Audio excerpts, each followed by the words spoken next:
గుంటూరు జిల్లా పొన్నూరు పట్టణంలో ఈ నెల 13వ తేదీన జరిగిన మహిళా హత్య కేసులో నిందితుడు వంశీను అదుపులోకి తీసుకున్న పొన్నూరు అర్బన్ పోలీసులు.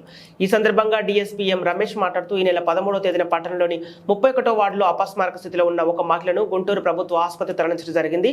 సదరు మహిళ చికిత్స పొందుతూ ఈ నెల 14వ తేదీ సాయంత్రం మృతి చెందింది.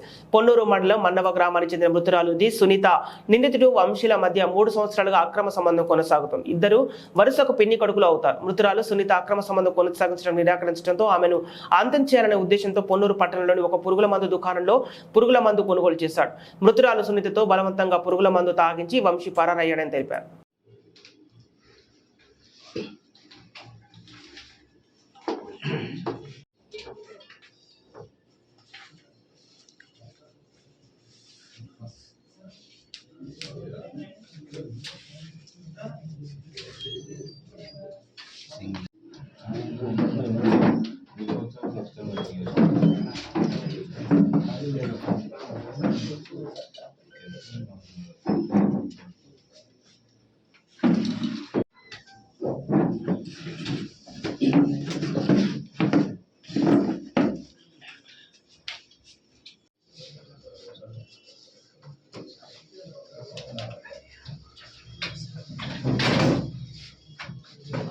నది మేము బయట నుంచి హెవీగా ఉంది ఇక్కడ.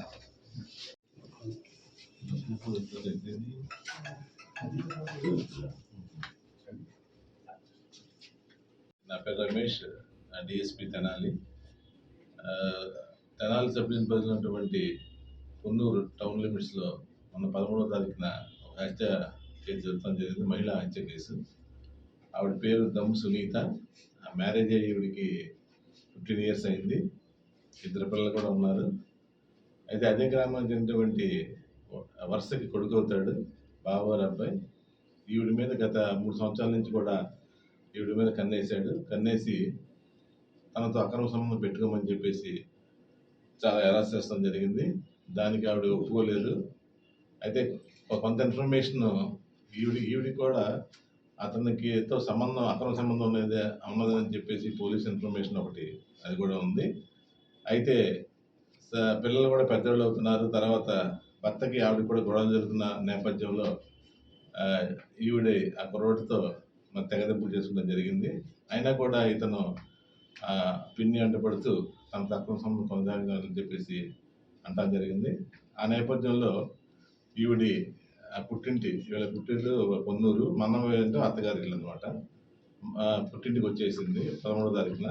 అది తెలుసుకొని అతను మన్నవ గ్రామం నుంచి పొన్నూరు టౌన్ లిమిట్స్లోకి వచ్చి అదే 13వ తారీఖున మధ్యాహ్నం 1:45 గంటలకి ఈవిని మళ్ళీ అగైన్ హెరాస్ చేస్తాం జరిగింది రమ్మని చెప్పేసి.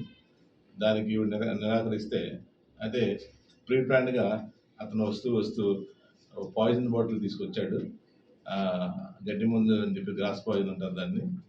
ఆ మందు తీసుకుని వచ్చి నువ్వు నాతో అక్రమ సంబంధం కొనసాగించకపోతే నిన్ను చంపుతానని చెప్పేసి అతను ప్రీ ప్లాన్గా తీసుకున్నటువంటి ఆ బాటిల్ని ఆవిడ బలవంతంగా ఆవిడతో తాగిస్తాం జరిగింది. తాగించి అక్కడి నుంచి పారిపోతాం జరిగింది. ఇమీడియట్గా ఈ విషయం తెలుసుకొని వాళ్ళ తల్లిదండ్రులు కూడా వస్తాం జరిగింది. ఈవిడ ఇమీడియట్గా జీజీహెచ్కి షిఫ్ట్ చేశారు గుంటూరు. వాళ్ళ అండర్గోయింగ్ ట్రీట్మెంట్. ఆవిడ 14వ తారీఖున మధ్యాహ్నం చనిపోతాం జరిగింది. ఈ కేసులో పారిపోయినటువంటి ముద్దాయిని అతి చాకచక్యంగా మరి పొన్నూరు టౌన్ సిఐ గారు అతి చాకచక్యంగా ఆయన పట్టుకుంటాం జరిగింది. ఈ రోజున 11 గంటలకి తప్పలపూడి అడ్డ రోడ్లో ముద్దాయిని అరెస్ట్ చేస్తాం జరిగింది. ముద్దాయి కూడా తాను చేసినటువంటి నేరాన్ని కన్ఫెస్ చేస్తాం జరిగింది. ఈరోజు రిమాండ్కి ముద్దాయిని పంపిస్తాం.